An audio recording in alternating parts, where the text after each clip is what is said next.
are you expressing as who you are in doing that, then that's okay. Then that's your choice and that's you making it. And we are all individuals. We are all unique. That's the point. And so your choice won't necessarily be right for everyone else. However, you're still giving your power away. You're giving it to someone else. They are not taking it from you. You always have to allow it. You always have to give it. Nobody can take anything from you as an adult that you're not in some way choosing to give them.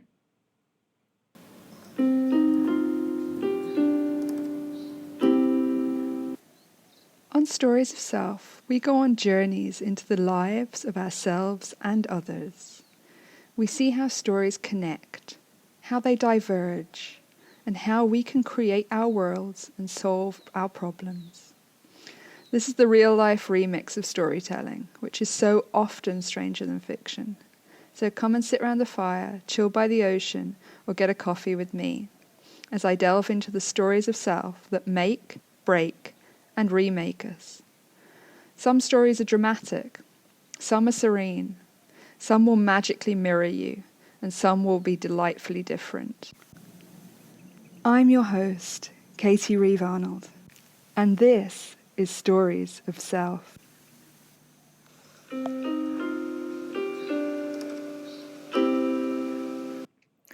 I think we all hear so many people say, they took something from me. They have power over me. They are, causing me to do something. They're making me do something. They are in control of me. These kinds of things. And I think probably we've said it ourselves as well at different times. I know I have. I know I've said things like, there's nothing I can do. They are causing this. They are making this happen. And it can be, one person, it can be several people, it can be the whole damn world, that I think, or thought we're making all these things happen and we're taking my power away. I speak to a lot of people now who talk about others taking their power away. And it was an incredible moment for me when I realized that actually nobody can take my power away. Not a single person, and nobody can take yours either. However, we can give it away. So while people can't take our power, we actually can easily, very, very easily give it away. And remarkably, we do choose to do that. We do choose to give our own power, our own energy, our own control of our own lives. We choose to give our own choices. We choose to give them away. Why do we do it? Well, sometimes it's because it's easier. And sometimes it's because we're afraid of what will happen if we don't. Either way, it kind of comes back to being a child. Being a child where you didn't have enough power and enough capacity to actually look after yourself without giving your power, giving your strength, giving your survival, ownership of your life over to other people, You just didn't. You couldn't survive on your own. So belonging and being with those other people was just so much more important than being on your own and being capable in your own right, because you couldn't at that time. So you gave all your power away. You had nothing else to do. You just gave it to them and you took the looking after you that they did. And that kept you alive. And that choice was important. But as we grew, as we became more capable, as we stood more on our own 2 feet, stood more in our own power, we were able to do everything for ourselves. And if we don't, it's because we're choosing not to. Now, those choices can sometimes be the right choice. I'm not saying that everybody's situation is the same. So if you're choosing to give your power away to somebody or choosing to work with somebody in a way that sometimes they have some power over something and sometimes you have some power over something else, as long as this is a chosen move, as long as this is something that you see you're doing, and you are making a considering the positives, considering the negatives, considering your true values and trying to connect with your authentic self in that and are you expressing as who you are in doing that, then that's okay. Then that's your choice and that's you making it. And we are all individuals. We are all unique. That's the point. And so your choice won't necessarily be right for everyone else. However, you're still giving your power away. You're giving it to someone else. They are not taking it from you. You always have to allow it. You always have to give it. Nobody can take anything from you as an adult that you're not in some way choosing to give them. And, obviously at this point we can kind of look at things like criminal situations and that kind of thing. And that is a bit different. That kind of thing. And that actually is what's behind a lot of crime, a lot of domestic crime, a lot of violent crime. What's behind it, and particularly things like sexual assault and rape, what's behind it is someone trying to take power. And so in that situation, it can, yes, become very difficult to recognize where you can stop them from taking your power. But notice that it's not lasting. In those situations, the idea is to move through them as safely as possible and come out the other side and move away from that situation. Interacting with somebody who can help you to process that trauma and process that issue and see that you can be secure in your own life now going forwards. So actually though, as you leave that situation, that person is no longer, or whoever did that is no longer able to take your power. All that happens is if you don't focus on healing and don't focus on processing and moving forwards, then you can continue to not stand in your own power, not hold your own power, move away from your own power, or release, give away your own power. But nobody can continue on an ongoing basis outside of criminal acts to take it from you. And so this is really why we kind of reflect on crime the way we do, because of that thing that's behind it of actually trying to take power from other people. But that it's not just confined to crime. Trying to take power is all over our world and all over our society. So you can see it in every day of your life, and you can see it as soon as you switch on a television or a radio or look on your phone. You can definitely see it there. It's there within politics. It's there within our news media and things like that. It's there within the kind of puppetry and strings of our world. But still, at the end of the day, people can't take your power in a normal day-to-day situation. So if they can't take your power and you're feeling powerless, what can you do? Well, the source of your power is actually your own process of transformation. So bear with me here while I call it alchemy. And if you've never read the book The Alchemist, I really suggest you do, because it's a beautiful book and it really has the ability to help you connect with the possibilities within yourself and within the world. But by giving breath to our own dreams and our own pain and our own truth, it's in this that we alchemize all of that into our power and create more power from within. We don't get it from outside. You can't take it from someone else. You can't hold it in a company, even if you run the company, even if you've got, lots of people working for you and you're in charge of lots of people and lots of money and all of this kind of thing. That's all confined to that business. And as soon as you move out into other walks of your life, you can't take that power with you and start imposing it on others. All you can do is try to connect with others so that they willingly interact with you. If you force anyone to be in a room with you, then you're not going to be gaining from them the interaction that you would get if they were there of their free will. And if somebody is only interested in you for your power and your money and your all of that kind of stuff, then you're not going to get the same interaction with them that you would get with somebody who is I should have turned my phone off then. Did you hear it? Oh, it's distracting, isn't it? Look. Um, gave my power away to that phone there. And we do that, right? We give our power away to these things in our life. I really recommend, actually, I don't know what that was on my phone because I have all the notifications switched off. So as soon as I finish recording, I'm actually going to open the phone up and I'm going to work out whatever that was and I'm going to turn that notification off, okay? Obviously, in emergencies, people can reach me by calling me, but in any other way, I am not actually reachable immediately like that. And this is a way in which I stopped giving my power away. Can you see how it can be big things and it can be small things? So when we willingly interact with people and we willingly have those exchanges that feel really amplifying, that feel really good, it's because we're sharing ourselves and they're sharing themselves on an equal level. We both want to be there and we're both interested.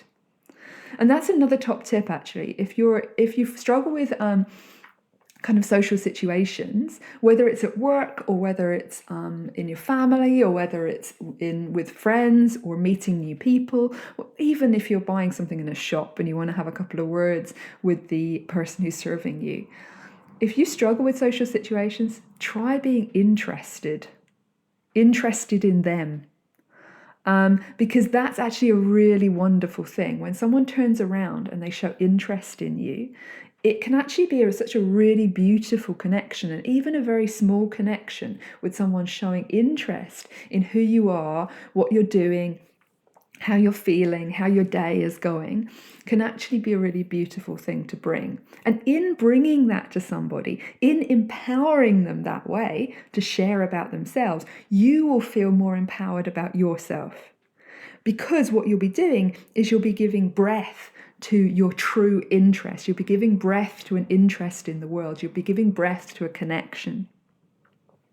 So realistically, giving breath to your own pain, which is the most difficult one, right? Your own dreams, which sounds easy, but actually, when I say giving breath to your dreams, I don't just mean internally dreaming them. I mean bringing them outwards to life. Breath leaves your body, right? Like it goes into your body and you inhale and it exits when you exhale. So it's an exchange. So in this, we're actually exchanging, we're bringing our dreams out of us and into the life around us. And so giving breath to those connections, that pain, those dreams, we can actually empower ourselves. We can create more power. And if people realize this, that they could do it themselves, then perhaps they would stop trying to empower themselves by taking from others and from the world around them. Because that's incredibly short term. They can't sustain that. And you can see that from people. They can't sustain it, so they keep trying. They need more and more and more from the outside. Power taken from the outside, taken from other people, or tried to be taken from the outside or other people, isn't sustainable. And it isn't very much power. It isn't much at all, okay? This is what I'm saying, is that people can't take all your power because you create it from within. And creating it from within is that alchemical, magnetic process where you're actually amplifying and expanding yourself into the world. And it feels fantastic. It feels like you're unstoppable. Because you are. All you have to do is choose. So be the change you want to see in the world. Step out into it, creating your own abundant energy expansively from within. It's never ending and it's sustainable. Don't walk out there into the world and try to take in from other people or from outside yourself all the time. That's kind of vampiric, and we can feel it. You can feel this kind of issue when you're around somebody and they are draining your energy, or it feels like it. Obviously, they, like I said to you, they can't really drain your energy. They can't really take it from you, but they can certainly make you feel lower in their presence because they are trying. Some people are more sensitive to this than others, and obviously some people suffer in life with those kind of people in their life a lot, and so they feel a bit conditioned towards it. However, you can always take back your power in relation to that and make different choices going forwards. I'm not saying it will be easy. So the book The Road Less Travelled was a really great one for me. And in it, he talks about never really being told that life would be easy or fair. So if you give up the impression that life's going to be easy and you give up the impression that life's going to be fair, then actually you can step forwards with a lot more radical acceptance of what's real. And in that, you can radically accept your own choices around it. So, yeah, it might not be easy that lots of people seem to be trying to bolster their own energy by taking from you or by treating you badly. Yeah, it might not be fair that you seem to have more of those people in your life than other people do. I felt like that in the past. But once I stopped looking at it that way, once I started looking at it as a choice that I was making, or choices I was making, and I started taking different action and making different choices so that I wasn't leaving myself in those situations, that I wasn't tolerating those situations. Again, it's not always easy. It's not always the easy way out. Sometimes it makes things more difficult in the short term, but this freedom that you feel moving away from those situations and moving in your own chosen direction, in your own chosen way, is worth it. So move forwards, shift yourself, and remember there's that classic little cliche thing that emotions are energy in motion, right? That they're an energy in you trying to get you to move. Okay, so if you just feel your emotions and stay still, stay static, stay stuck in it, then nothing's going to change and you're going to keep feeling those emotions. Maybe they're going to grow, you're going to feel even more of them. If you haven't spent some time looking at your emotions and understanding your emotions, you can Google and find the kind of, it's like a feelings wheel or it's an emotions wheel, and it can help you to understand the intricacies of how you're feeling. I know that sounds really ridiculous. It sounds like, oh, well, we of course we can feel, we're human, right? But actually it really helped me in times gone by when I realized that I'd managed to reach the ripe old age of 40 and I couldn't really feel and understand what I was feeling because I'd blocked it all out for so long because I thought that was what I had to do. So instead, I started letting it through. And in that, the feelings wheel, the emotions wheel actually really, really helped. Okay, so give it a Google and see what you can find, because you can find that you go from things like anger through to frustration, or you can go from things like being anxious through to being agitated, So these kind of feelings that you're having, they're relating to each other, but they're also going to progress and change depending on whether you are reacting to those emotions by using that energy to create motion and movement and change, or whether you're reacting to those emotions by just kind of staying in the same situation. So which way are you responding? Are you responding in choice, or are you just sitting there, or are you reacting without having any choice around that? Are you being driven by the emotions? Have a think about it. See what comes up next time you're feeling quite emotional about something or something's hitting you hard. But yeah, these emotions are actually motivating you to make some kind of movement, some kind of choice. So if things are not good, it's an interesting one actually. If things are not good, we often think to ourselves, oh, things aren't good today. A windy day. So it's a classic old wives' tale, is it? Like it's a phrase used in England. It's a classic one. A windy day is not for thatching.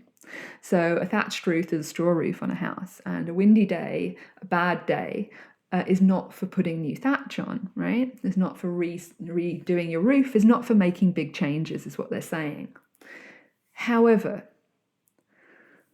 that means that you just stay where you are. And if the wind keeps going, if the issue keeps going, this is where the analogy breaks down because, if you try thatching on a windy day, there's going to be like straw flying everywhere.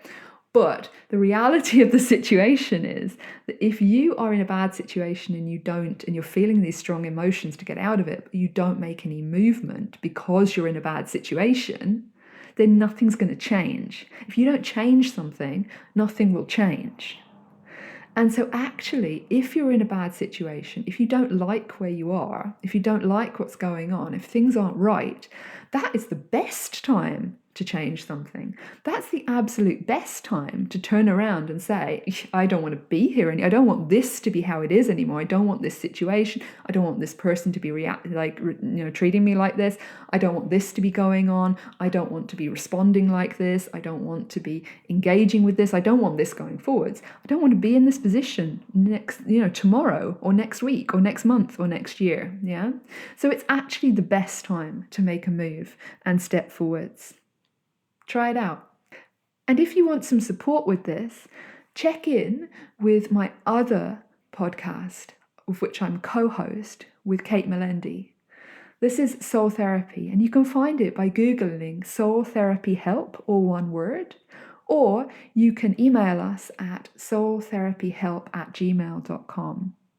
You can find us across all the platforms, so YouTube, Spotify, Apple Podcast, all of these, Amazon Music, all of these kinds of things. And in this, we're actually moving forwards with giving you some tools to deal with different aspects of your life. So the idea is it's helping to bring you into alignment. And by alignment, we mean that you are existing as the full trueness of who you are and being able to express that through these different aspects of your life. We've found 12 aspects of your life that we feel that if you can come into alignment in all of those aspects, you'll feel like you're living a well-rounded life that's well lived. So join us, it's completely free. And if you want to take it further, we're running memberships. So you can just drop us an email and join one of our memberships starting soon.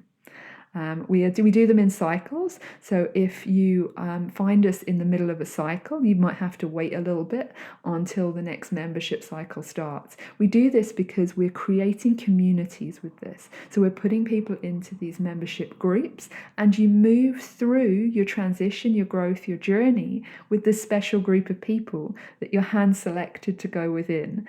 And so everybody's really supportive and upbeat and helping each other in that. And we all learn a lot from each other. Take care, and I'll see you there soon. We are all telling our stories, and we are all telling ourselves stories about it all. Are you brave enough to walk with me into hearing, considering, and understanding the stories we tell? Join me next time, where we'll be considering more stories and illusions and stepping into creating the freedom we desire. Every moment, we are who we are choosing to be. You choose. Choose you, because your story matters.